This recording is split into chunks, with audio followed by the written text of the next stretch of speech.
पढ़कर सीखने के क्रम में आज हम महात्मा गांधी के बारे में पढ़ेंगे और सीखेंगे। महात्मा गांधी के बारे में आपके पास काफ़ी जानकारी है, बस करना इतना है कि उसको अंग्रेजी में पढ़ना, लिखना और समझना है। तो शुरू करें। Mohandas Karamchand Gandhi, popularly known as Bapu और the father of the nation, was more a spiritual leader than a politician। यहाँ पर इस शब्दों के अर्थ लगाएं। पॉपुलरली नोन एज बापू, वह बापू के रूप में जाने जाते थे, प्रसिद्ध थे। फादर ऑफ द नेशन, राष्ट्र का पिता या राष्ट्रपिता। स्पिरिचुअल लीडर का मतलब होता है आध्यात्मिक नेता और पॉलिटिशियन का मतलब है राजनेता या राजनीतिज्ञ। तो पूरे सेंटेंस का जो अर्थ आता है कि मोहनदास करमचंद गांधी जो बापू के नाम से जाने जाते थे, प्रसिद्ध थे, राष्ट्रपिता कहलाते थे, वो राजनीतिज्ञ से अधिक आध्यात्मिक नेता थे। He successfully used truth and non-violence as the chief weapons against the British rule in India and helped India gain independence। ये जो सक्सेसफुली वर्ड आप देख रहे हैं, सक्सेस का मतलब होता है सफलता, सक्सेसफुली मतलब सफलता पूर्वक, ट्रूथ का मतलब सत्य या सच्चाई, नॉन वायलेंस मतलब अहिंसा, चीफ वीपन्स मतलब मुख्य हथियार। तो सेंटेंस का अर्थ लगेगा कि उन्होंने सफलतापूर्वक ब्रिटिश रूल के खिलाफ सत्य और अहिंसा को अपने मुख्य हथियारों के रूप में प्रयोग किया। And help India gain independence, और भारत को स्वतंत्रता प्राप्त करने में मदद की। गेन मतलब प्राप्त करना, इंडिपेंडेंस मतलब स्वतंत्रता। डिपेंडेंस में IN इन प्रीफिक्स लगा है तो इंडिपेंडेंस शब्द बना है। From 1915 till 1948 he completely dominated Indian politics। From 1915 till 1948 इसका मतलब हो गया 1915 से लेकर 1948 तक। He completely dominated Indian politics, उन्होंने भारतीय राजनीति को पूरी तरह से प्रभावित किया। He died at the hands of a fanatic on 30 January 1948।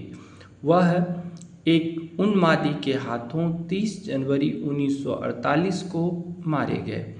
His autobiography, My Experiments with Truth, and the numerous articles that he wrote for Young India and the speeches that he delivered on different occasions reveal him not only as an original thinker but also as a great master of chaste idiomatic English।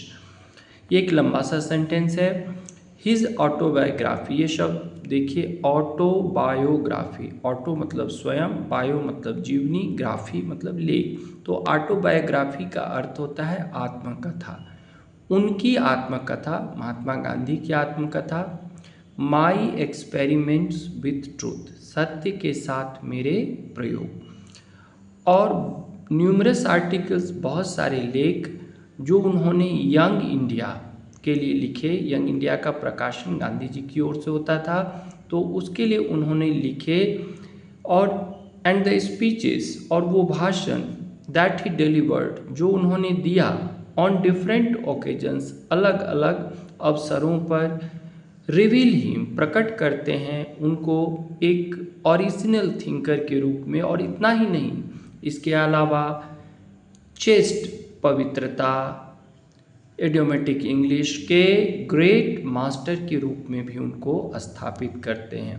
मतलब कि यह है कि उनकी autobiography, my experiments with truth, या उनके बहुत सारे आर्टिकल्स जो उन्होंने यंग इंडिया के लिए लिखे, या उनके बहुत सारे स्पीचेस जो उन्होंने डिफरेंट ओकेजन्स पर दिए, वो प्रकट करते हैं न केवल एक ओरिजिनल थिंकर के रूप में, मौलिक चिंतक के रूप में, बल्कि पवित्रता का मास्टर, पवित्रता के आप कह सकते हैं, जो उन्होंने सिद्धांत दिए उसकी ओर भी संकेत देता है। In the following extract Indian civilisation and culture, Gandhiji talks about sound foundation of Indian civilization which has successfully withstood the passage of time।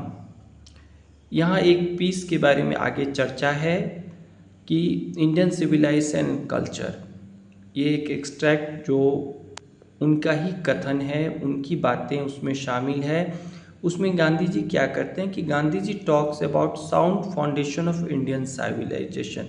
Gandhi ji बात करते हैं भारतीय सभ्यता के साउंड फाउंडेशन, सुदृढ़ आधार के बारे में, विच हैज़ सक्सेसफुली विथस्टूड, जो खड़ा रहा है पासेस ऑफ टाइम के साथ, समय बीतने के साथ। तो ये पूरा आर्टिकल मैं अभी नहीं बता रहा हूँ, आपको मैंने इंट्रोडक्शन के माध्यम से ये बताया कि अंग्रेजी को कैसे समझना है। और यह भी देखिए कि कैसे अलग अलग सेंटेंसेस को जोड़ा गया है। इतने लंबे सेंटेंस हो सकता है शुरू में आप ना लिख सकें, लेकिन समझ आसानी से सकते हैं और अंग्रेजी पर मजबूत पकड़ बना सकते हैं।